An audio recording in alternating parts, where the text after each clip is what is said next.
Pra, zoti Rama në këtë momente është në një situatë në pikpyetje, sepse përderisa thot ai që Spakun e ka bërë unë, sigurisht edhe ndërkombëtarët do thonë shumë fal, po ne kemi investuar.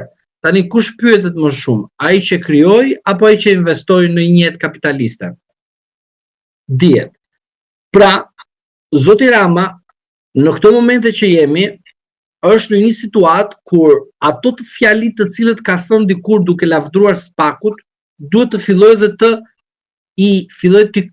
shtrembi dhe të thot gjëra të ndryshe nga ato çfarë ka thënë gjatë disa kohë.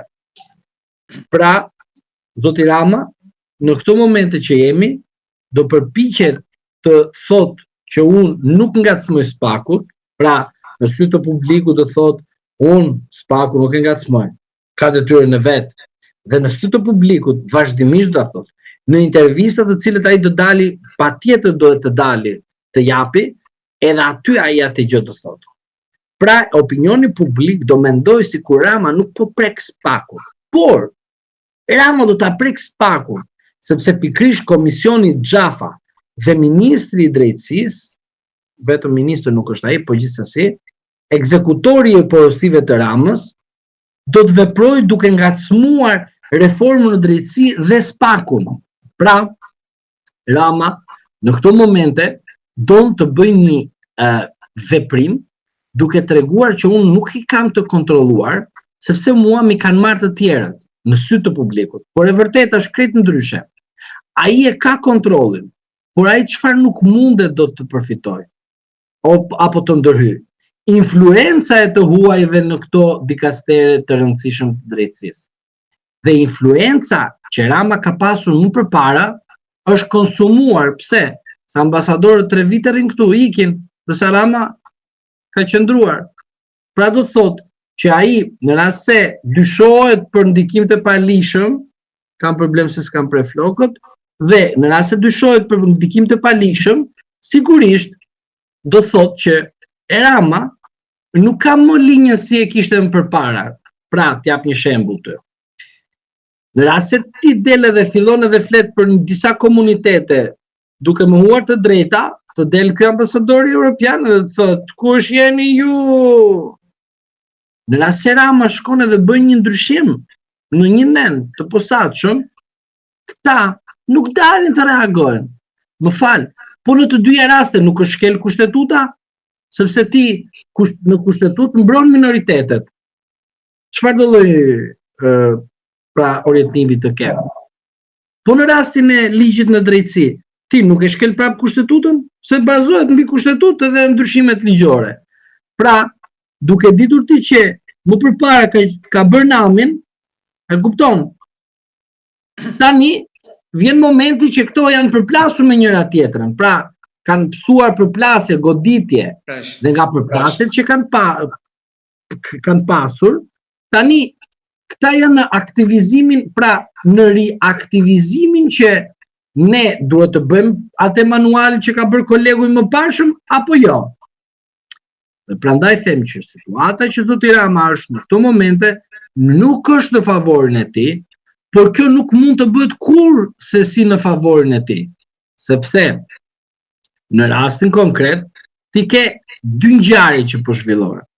Një, gjyqi i UÇK-s në Hag, dhe 2, arrestime të mundshme që mund të kesh brenda policisë së shtetit ose brenda oborrit qeveritar. Dhe oborri qeveritar në kupton disa oborre, që do të thotë në nivel lokal, në nivel qendror dhe në institucionet të drejtësisë. Pse të institucionet të drejtësisë? Sepse Spaku është institucioni që kontrollon të gjithë të tjerët dhe asnjë institucion tjetër nuk e kontrollon.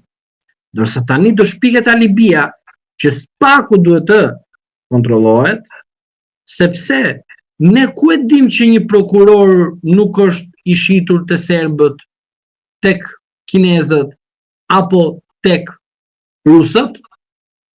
Pra do të thotë që Rama gjen alibin për të bërë ndërhyrje dhe për të futur në ndryshime të tilla, për të bërë një kontroll politik të Spakut sy për sy tani e tutje. Pra, jo të mashtrimi që ishim përpara që thoshin këta drejtësia e re. Po cila është drejtësia e re kur ti ke Arben Krajin që vjen nga koha e komunizmit dhe fut në reformën e famshme në drejtësi. Kur ti ke Altin Dumani që vjen nga koha e plepave 1, nga OPG u bë prokuror. Pra, ti e shikon që plepat 1 shkojnë te plepat 2.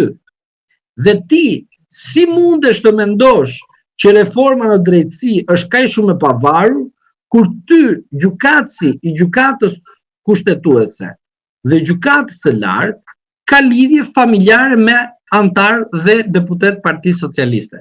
Pra, në cilën drejtësi ti mendon që nuk ekziston politika?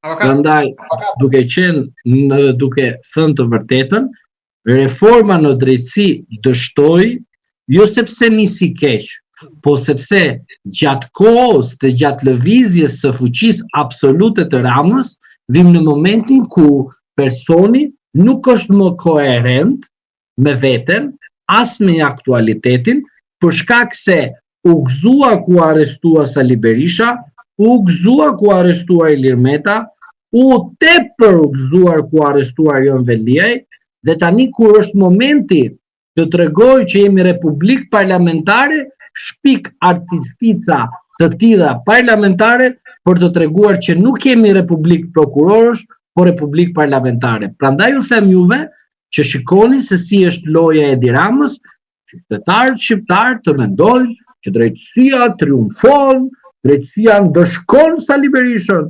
ndëshkon Ilir Metën, ndëshkon Ilir Beqajn, ndëshkon Takën. Pra, në sy të publikut, ndëshkimi, kapja, por në fund fare çfarë është? Politike dhe jo penale.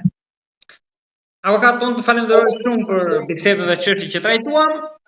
Të jam mirënjohës shumë për kohën. Të lutem përpara se t'ju përshëndes, më jepni me një po se jo një përgjigje për pyetjen që kam për ta vazhduar më pas 3 ditë më pas kur ta shohim nëse do bëhet fakt apo jo. Rama do të niset për në Amerikë